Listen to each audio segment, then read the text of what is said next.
És només una petita representació de tot l'equip que farà possible que Santa Tecla arribi cada dia a casa seva i la festa que ja es nota pels carrers amb els actes previs. La geganta Frida ja torna a descansar a l'Ajuntament de Tarragona i ha entrat de nou al dia del seu quart aniversari.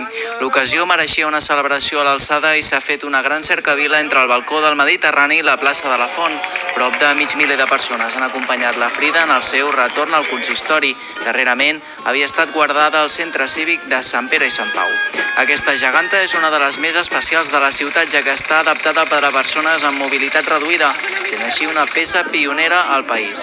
Amb tot, la Frida és una de les mostres més evidents dels esforços fets els darrers anys per aconseguir una festa major més inclusiva per a tothom. Soc portant des del principi, és una manera de sentir-nos integrats i de que la gent se conscienci de que nosaltres som igual de vàlids per portar un element festiu i viure més a prop la cultura popular.